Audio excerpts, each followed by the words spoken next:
Thank you, Angela, and welcome everyone to today's IndyCar conference call. We're pleased to be joined today by Holman Motorsports CEO Mark Miles, IndyCar President of Competition Derrick Walker, and IndyCar Series driver Graham Rahal of Rahal Letterman Lanigan Racing.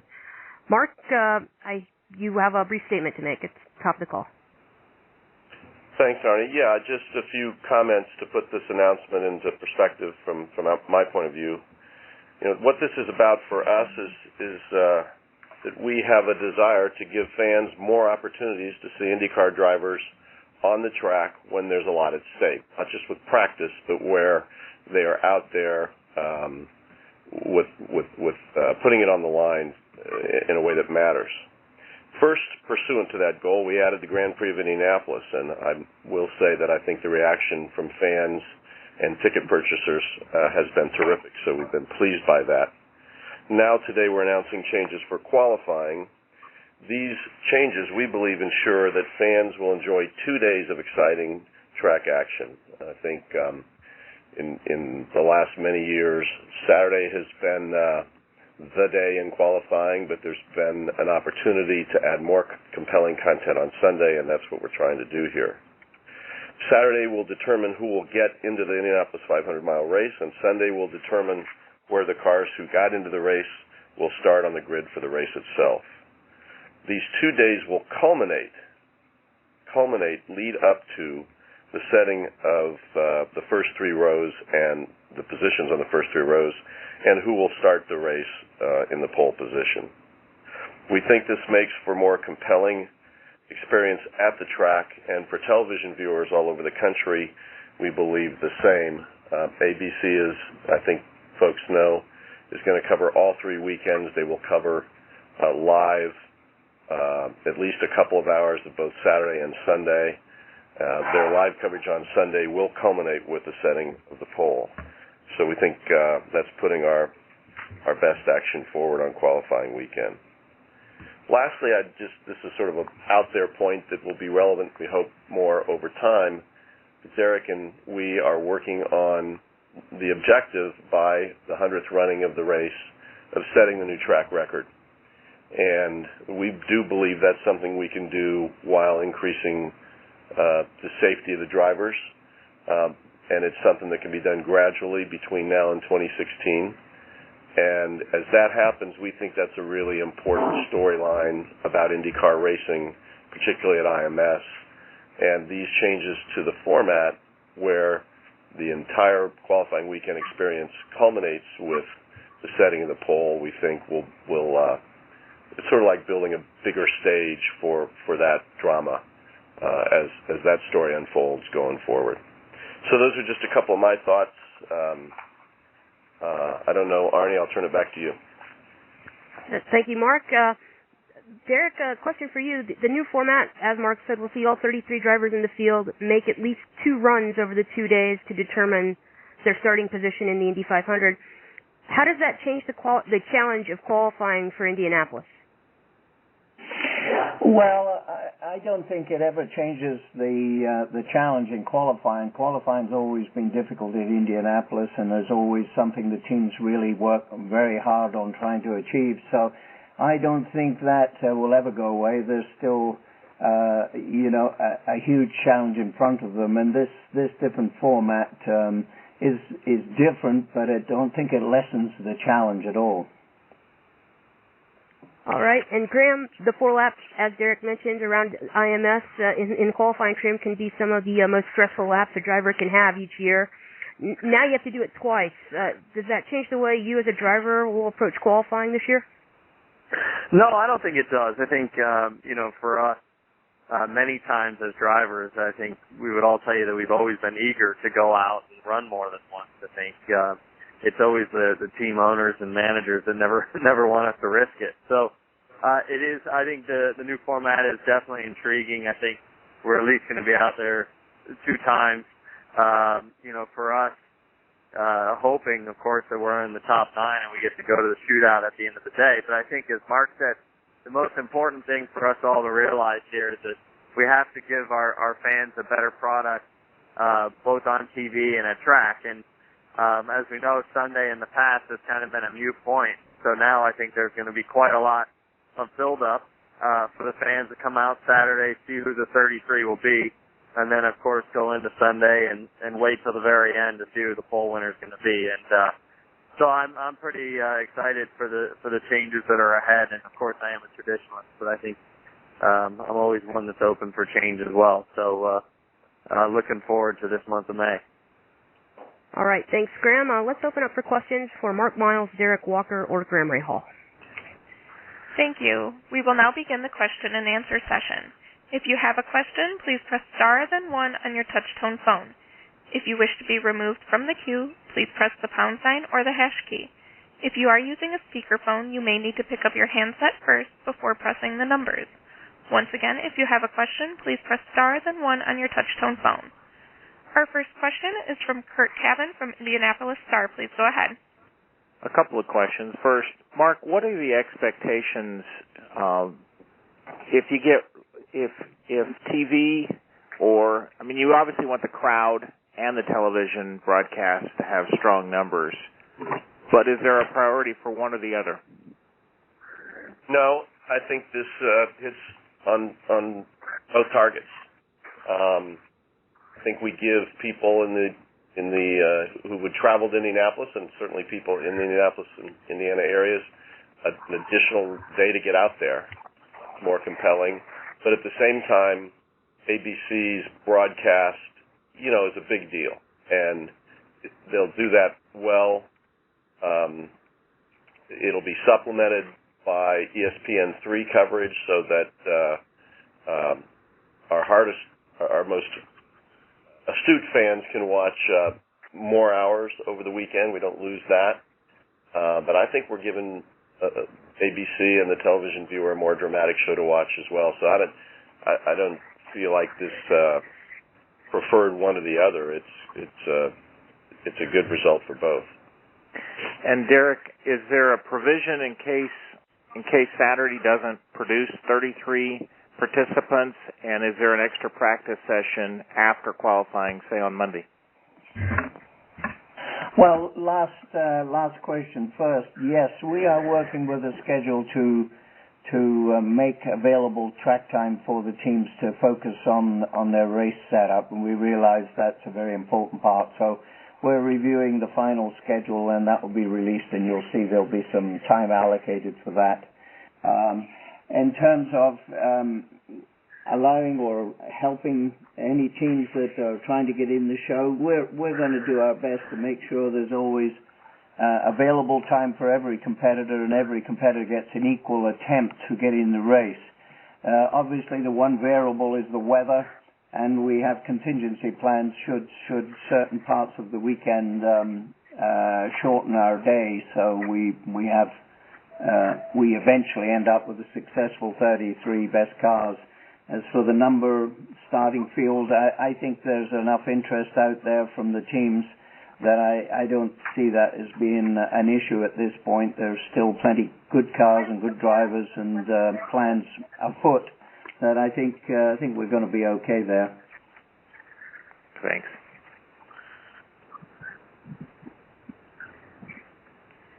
Once again, if you have a question, please press star then 1 on your touch-tone phone. Our next question is from Susan Gomez from Franklin Times. Please go ahead.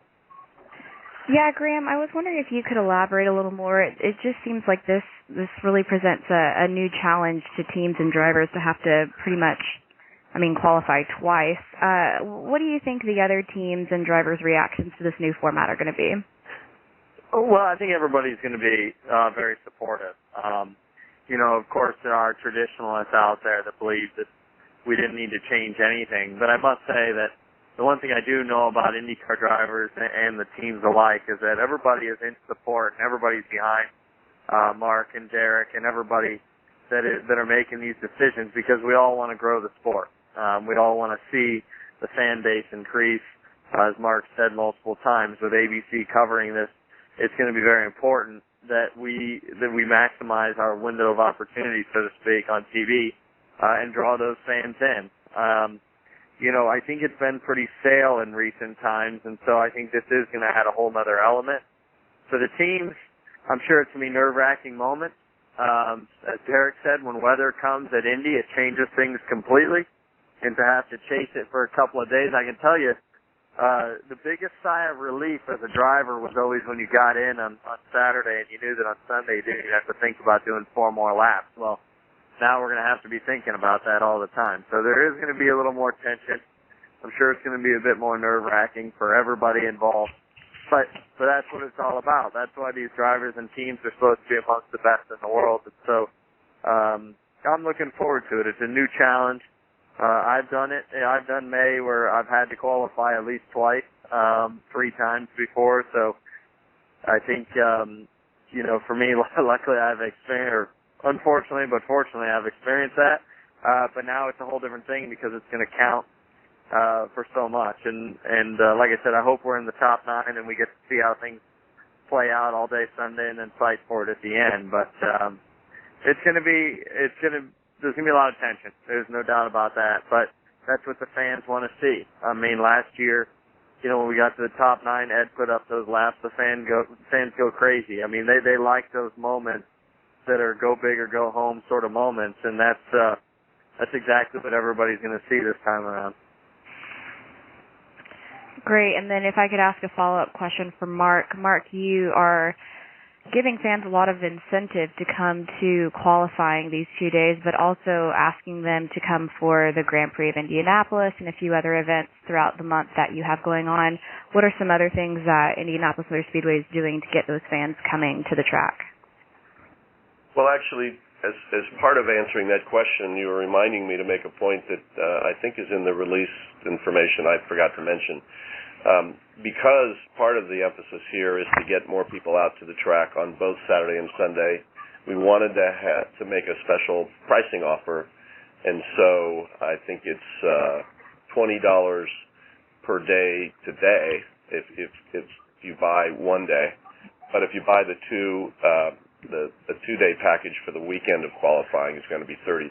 So we've tried to make it attractive from a ticket pricing point of view. The rest of what we're doing, we've been telling this story for a while. We couldn't be more excited. The weekend, maybe not as much for race fans, but for people in Indianapolis, it's going to start on Friday, not just with qualifying, but with a new major fundraising event for a major institution in the city of Indianapolis. I think that's all out publicly. Maybe I just spilled the beans. But a big event is going to happen Friday. And then we couldn't be more excited about the Grand Prix. It's just going to be so cool to show Graham and his fellow drivers off to fans around the country to show that they race in different conditions, different tracks, different skill sets, and what that's all about, which is part of, I think, the quality of IndyCar, the diversity of the challenge that the drivers confront, and a different feeling for the race at the Grand Prix. The next weekend we've just really talked about, and then the race weekend we'll be talking about music for Carb Day soon.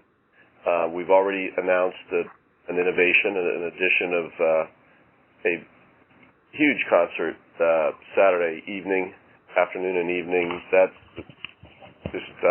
the public response to that has been off the charts, and then race day, which is hard to beat.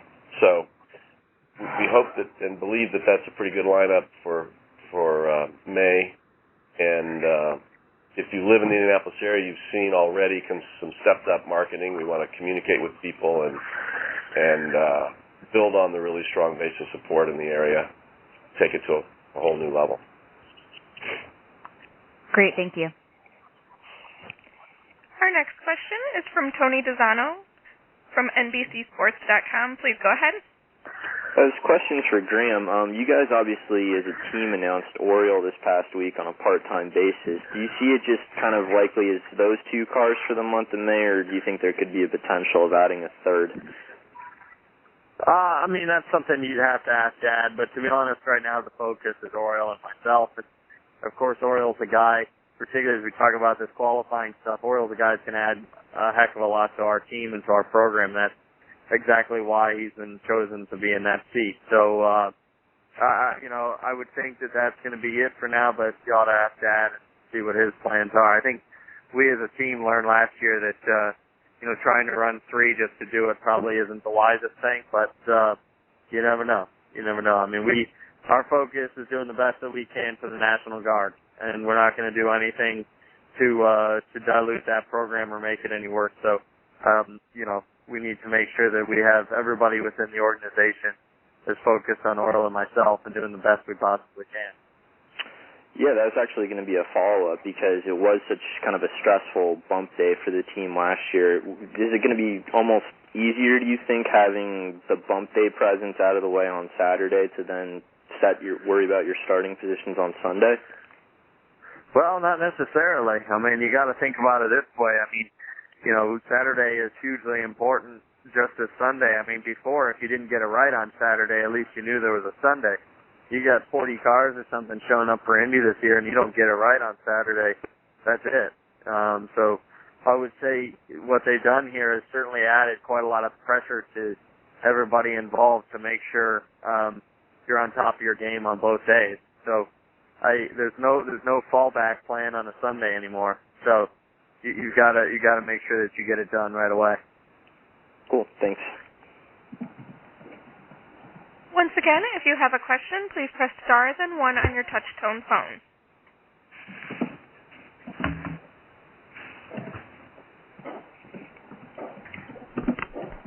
We have Kurt Kevin from Indianapolis Star. Please go ahead. Just a clarification. At the last line of the Fast 9 shootout, it said that it would be using aggregate times. I assume it's still, that Fast 9 shootout still looks like it has, or is there something different about it? Is that a question for me? Yeah, sure, Derrick. There's no difference in the Fast 9? No. It is as it's been run before. As the breakdown on the procedures, you take the Saturday times for the Fast 9, and their run order goes from the slowest car from Saturday to the fastest to make its one attempt for the Fast 9. Yeah, I just wanted to clarify that. And Derrick, what kind of time frame would you expect before we see information about that extra practice session? And are all days going to end at 6 o'clock during the week as they have? That schedule will be. I would think we could have that closed up next week and put it out to the teams.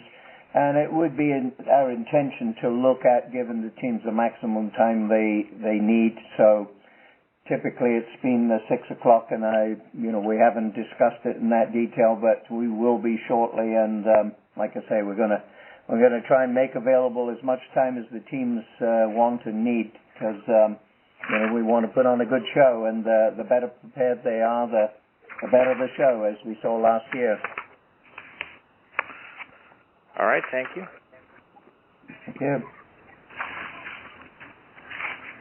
We have no further questions at this time. All right, and seeing as we have no further questions, we will thank our guests for their time today and wrap up today's IndyCar conference call. This conference call will be available on a digital tape replay approximately 1 hour following the conclusion of the call. To access the system, participants need to dial 888-843-8996 or 630-652-3044 and enter the passcode 6674241. A transcript of today's call will be available on the IndyCar Media website at media.indycar.com. You will have to be a registered user of the media site to access the transcript, so you may have to register on the front page. Thank you, everyone, for joining us. Thank you, ladies and gentlemen. This concludes today's conference. Thank you for participating. You may now disconnect.